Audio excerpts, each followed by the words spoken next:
So you talked about your cost of living here in the Philippines, but switching gears into your dating life, how has that been? Yeah, I think dating in the Philippines is phenomenal. I do have a girlfriend now, and pretty happy with it, with the relationship.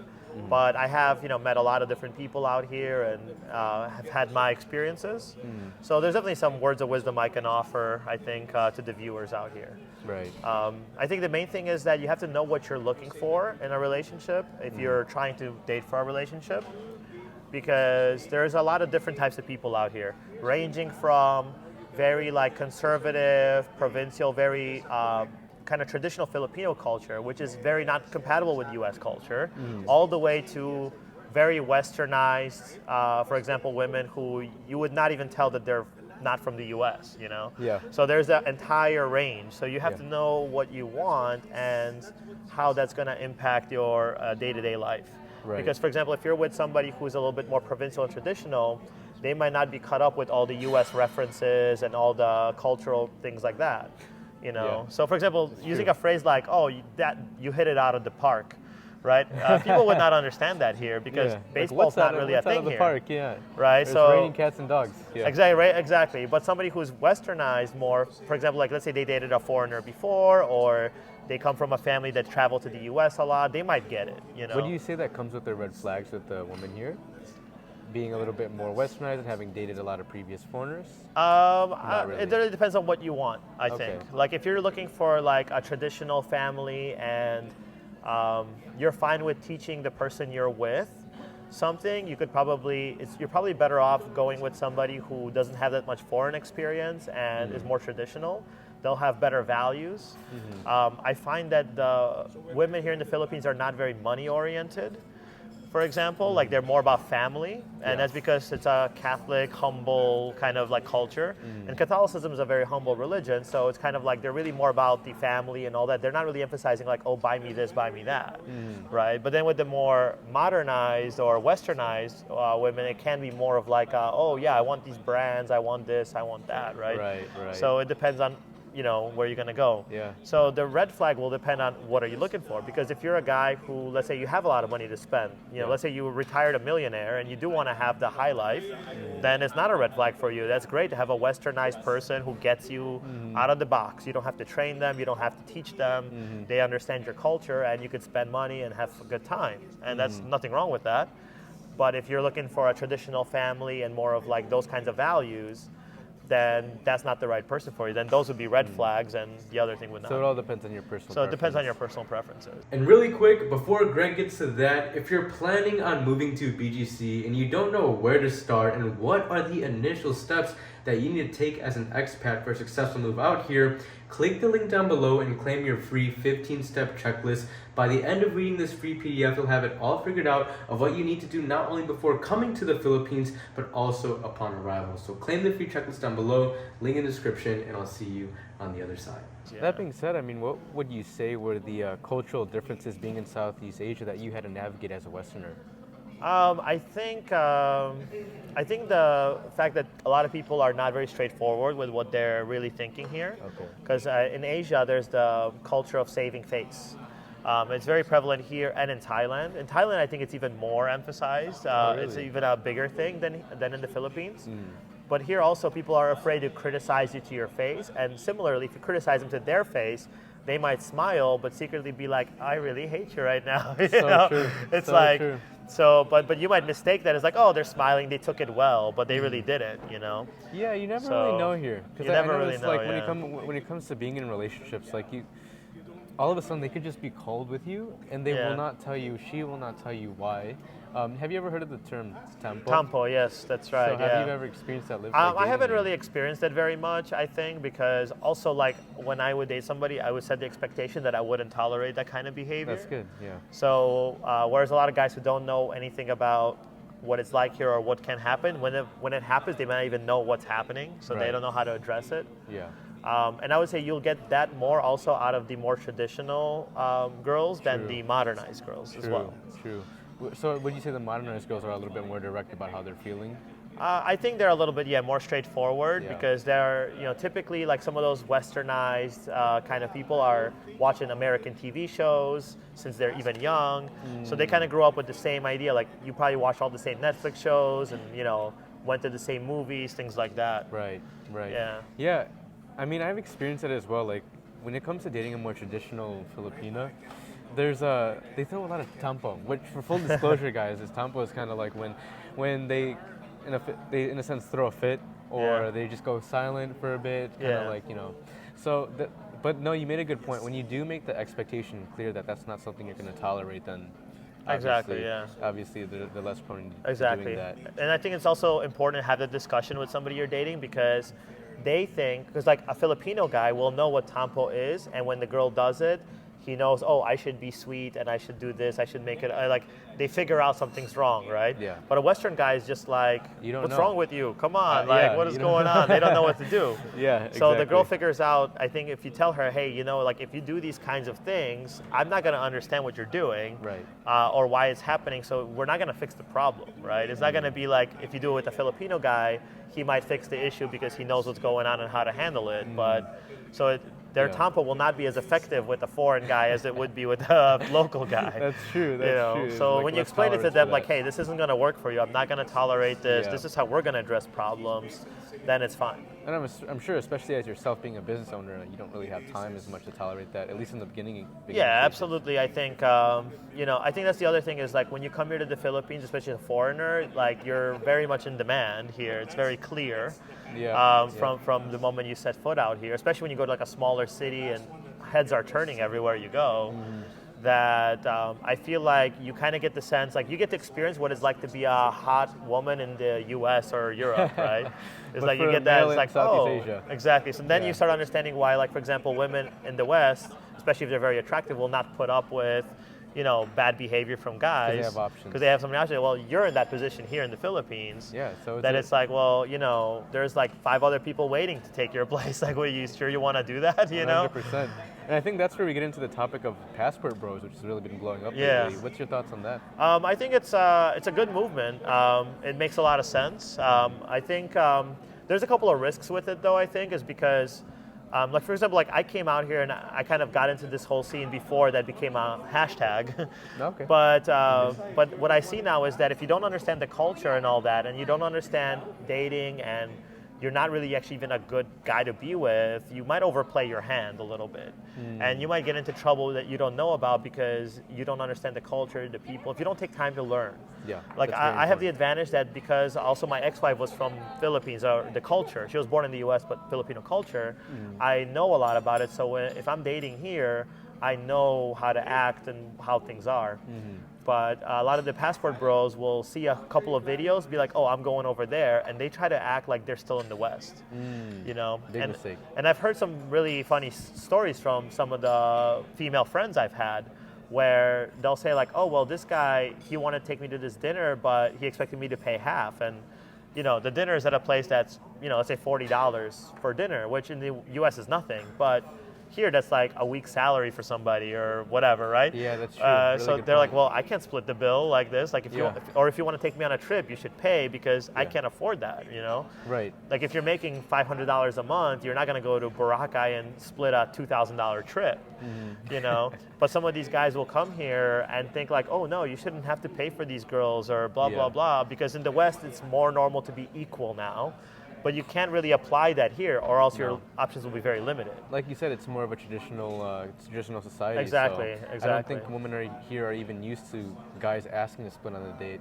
Exactly. So I think it'd be a red flag for them. Right. Yeah, that's true. Like for the guys, they'll be like, oh, why is she a gold digger or something? But it's like, well, no, but the girls are actually embarrassed to ask or say like, hey, I can't pay for this, because they also don't want to lose face and appear like, oh, look, I'm poor or whatever, right? Yes. So I've had girls, for example, they'll tell me like, oh, there's this guy, I like him, but he doesn't want to like treat me, and I can't afford to like hang out with him, so I'm just not gonna. But they're afraid to tell him that because they don't want to appear like, oh, but if I say that, then he'll accuse me of being a gold digger, so I can't win, Right. I see. So, I see your point. Yeah. So how does your dating life in the West compare to Southeast Asia? I know it's been a while since you've last been in the Yeah, West. I mean, I didn't really date much in the West since I was in college because I you know, I had my wife there and all that. So Yeah, yeah. and since I got divorced, I've just been living here. Mhm. But I mean, I would say I think it's easy to meet people in the Philippines, but it's not always easy to find what you're looking for. Because like if you will hop on a dating app like Tinder here, you can hop on and get like 100 matches in a week, or even a day sometimes. You know, if you're swiping on there, which is unusual because in the West you might get like one match all week, and it'll be like a bot trying to sell you a Bitcoin investment. You know, so so here it's like using it on easy mode. You know, like when you're in like a video game. That's But true. then that gives you the kind of delusion that, oh, well, there's a lot of options to date. But once you actually start paring down the qualifications, like, okay, well, I want somebody who speaks really good English. I want him to be already westernized. I want him to have this and that. Then all of a sudden, those options start dwindling. Yes. So- they so it's- they yeah. definitely narrow down. I was talking to a guy, actually where we met in Wildflower, and he's also from Chicago, American guy. He said that he turned on his Bumble app. He just Yeah. put in his information, his details, being a white guy, and then he woke up to 800 matches. Yeah. But then, you know, once you have those 800 matches, like, good luck trying to find the one that's really for you. But at least you have the option. Exactly, you have don't the get that in option. It West. does take a lot of time. Yeah. So I would say if you're doing dating here and you're working a full-time job, like it's almost like having a second full-time job if you really want to find something specific. So it depends again Yeah. on you. How picky are you? If you just want somebody to go out to lunch with, have a good time with, go out to the club or whatever, that's very easy to do. But if you want somebody who will become a life companion and you know you can talk to about philosophy and interesting topics from that you're used to talking with people back home, that's going to be a bigger bar, but it's still way more achievable here than in the West from what I'm told from people who are still in the West. 100%, 100%.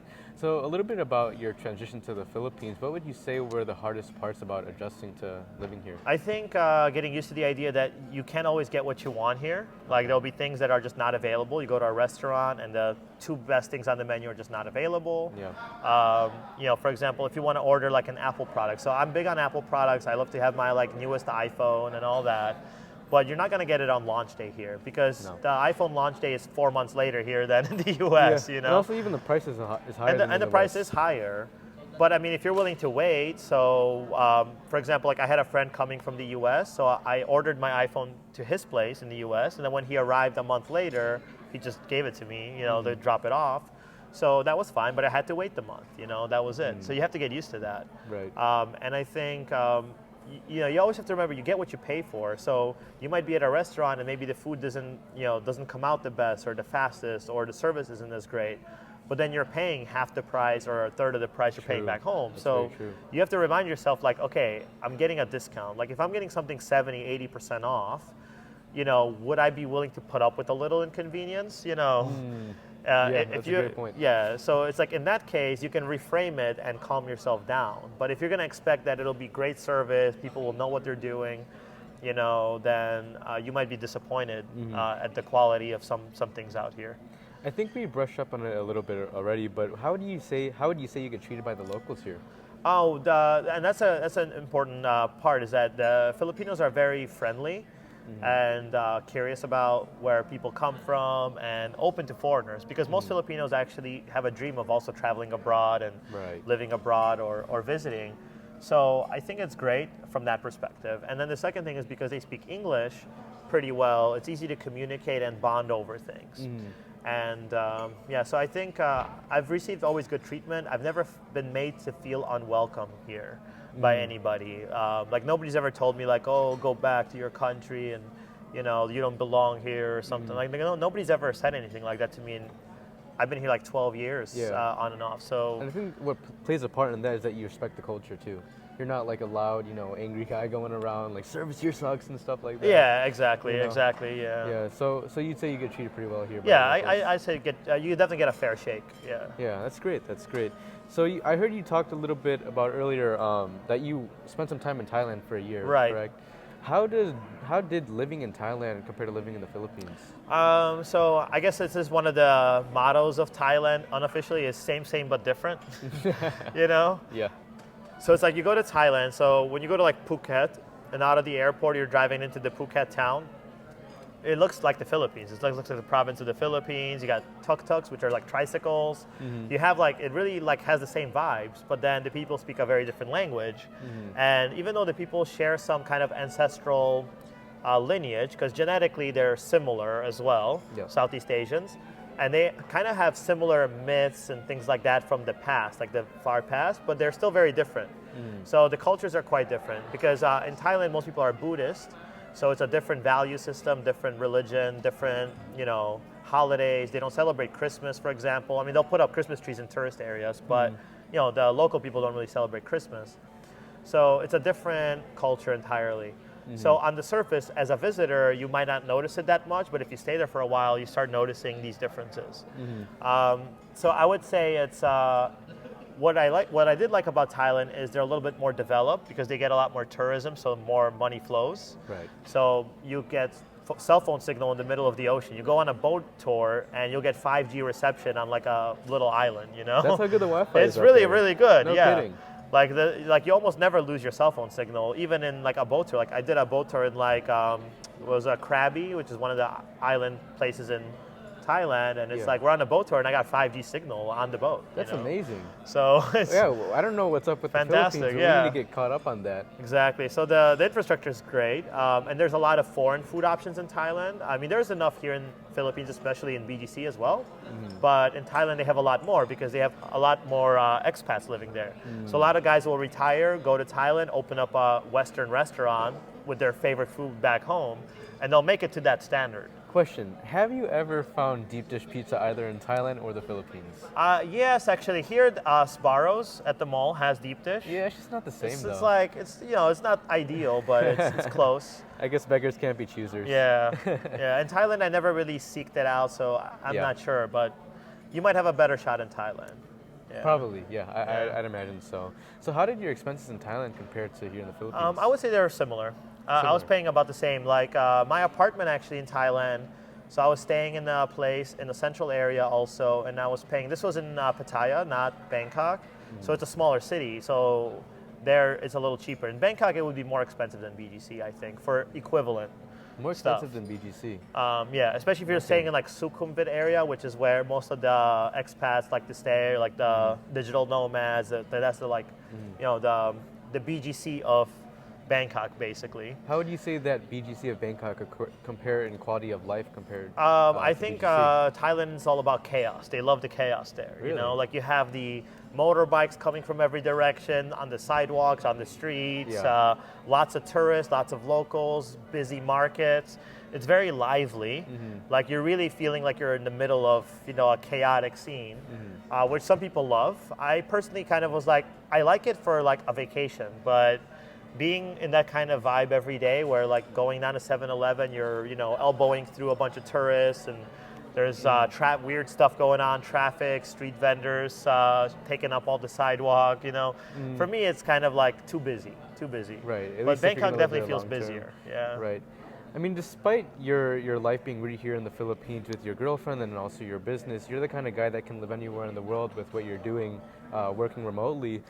What made you choose the Philippines over Thailand? Was it mainly the language? Or? I think, the language was a big factor. So there are a couple of things. First is cultural compatibility. So I grew up Catholic, I grew up Christian. I see.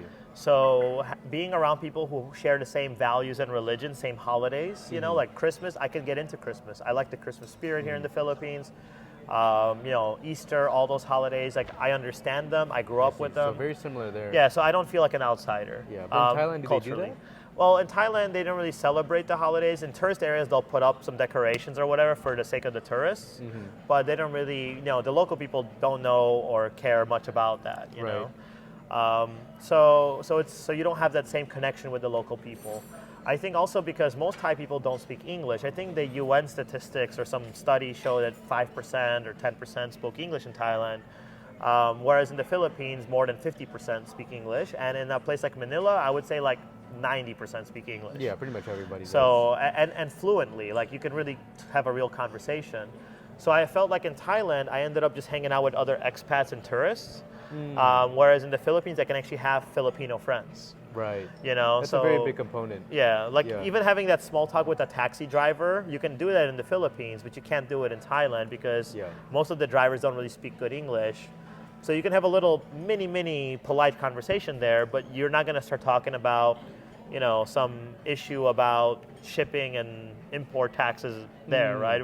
Whereas in Yeah. the Philippines, you might get into all kinds of random discussions with your driver. 100%. So yeah, Yeah, absolutely. So I think that connection, and then the third thing would be on the streets in Thailand. Once you leave the tourist areas, like the big centers of Bangkok, Pattaya, Chiang Mai, basically English disappears, and everything is written in the Thai alphabet, which is looks completely different. It's not the same alphabet we use, so you can't even figure out.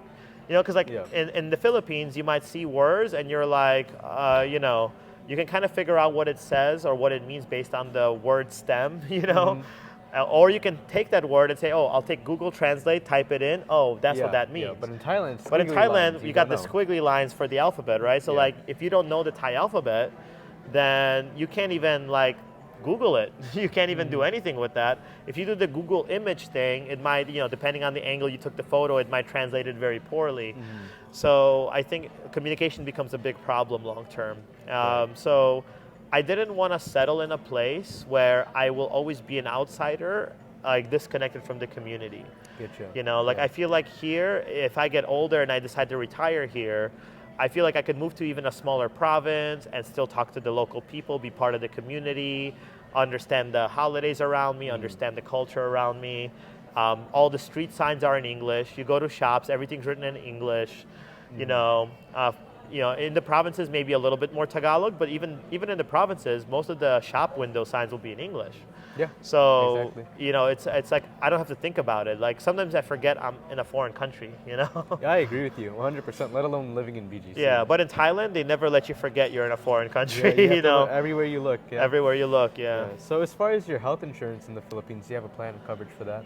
I don't have any health insurance here, but I feel that the right now I make pretty good income. I feel like I could handle most medical problems on my own. Great. For example, I did have food poisoning here one time. I actually went to a burger shop. It was actually a Western chain. I won't name it for Tell me off camera. for reasons. Yeah, but it was actually here in BGC. And does it start with an S? no, Okay. no, it does not. But so it was a Western burger chain, and I ended up in the emergency room at St. Luke's Hospital, which is the most expensive, you know, Western style hospital in the Philippines. My bill ended up, I stayed there for about 4 hours. They ran tests, they injected me with antibiotics, they injected me with some other medicines. I didn't even know what they're doing. I just told them, like, I was in so much pain. I was like, just do whatever it takes, you know, and that's it. Here's my arm. Yeah. And my bill at the end was like $150. No kidding. So, and there's no insurance, fully out of pocket. I was actually worried. Before I went to the emergency room, I actually took the money I had in my bag. I took my credit cards with me because I figured, I don't know what's going to happen. I don't know how much I'll have to pay. So then when the bill came at the end, after I was released from the hospital, it was $150. I was like, okay, yeah. That was a relief, yeah. Like, why would I need to pay like $100 a month for insurance when a trip to the ER might be that low? Right. Now, of course, if you get a big accident, like, you know, you have a motorcycle accident, you break your spine, you have a big issue, that's a big problem. But, you know, at that point, a lot of the tourist insurance doesn't cover a lot of that stuff anyway. That's true. So when I started looking into that, I was like, well, wait a minute. This company says for these emergencies, they'll just cover you to fly home. So that doesn't help me any. And maintaining U.S. health insurance when I spend, you know, 2 months every 3 years there, you know, is not going to make a lot of sense either. So I'm not really getting a lot of benefit from that insurance. So I figure for now, I'll kind of do without. And then maybe as I go into my 40s and 50s, I'll look for some local health insurance here to make sure that I will be actually covered for the conditions I'm worried about. Yeah, so it sounds pretty practical. It's not like you're living like Evil Knievel or anything on a daily basis. No, exactly. I don't engage in high-risk activities. Like I'm not, you know, riding motorbikes, jumping over cliffs or anything like that, or doing any cliff diving or anything like that. So I feel like reasonable risks. I mean, yeah, you could get hit by a car, you can get food poisoning, you could break a leg, but a lot of those kinds of things are actually not that expensive. I had an Italian friend who broke his wrist. He fell down some stairs and he needed surgery, but that entire bill was about 40,000 pesos. So that's about $800 USD, and that was already with the surgery. So it's like, okay, well, in the US, even if you had insurance, the deductible would be more than that, you know? way more. So do I really need health insurance? As long as I feel like I'm making a Western level of income, maybe I don't right now, especially when I'm not at the age yet where all the chronic diseases start, but I'll have to look into that in the future. Right. So speaking of the future, what are your coming plans in the Philippines? You just plan on staying put here, growing your business? Yeah, I'll continue running my business or some sort of business. That's my hobby. I really enjoy being in business. So I'll always do that as long as I can mentally do it. It'll be fine. And I would like to be headquartered here in the Philippines, like spending most of my time here. I do want to travel a little bit. I don't really like to travel a lot. I'm not one of those guys who likes to go bounce around every week to a different country or something like that. You know, I tried that a little bit when I was younger and it was exhausting for me. I'm not into it. But it's nice to be here for a few months and then maybe go to Thailand for a little bit as a vacation, enjoy what it has to offer vacation-wise. Maybe in the future travel to some other countries around Southeast Asia. You know, maybe go back to Europe, visit my home country one day. But for the most part, I'd like to spend most of my time in the Philippines as long as they'd have me. And, you know, if at some point the situation becomes that I cannot live here, then I'll just pick another place to go. But I would probably not go back to the U.S. anyway. In case there's any expats coming out here that wants your advice on business or are curious to reach out to you, is there any way that they can find you? Yeah, absolutely. They could find me through maybe my LinkedIn, for example. That would be the best, especially for business talk.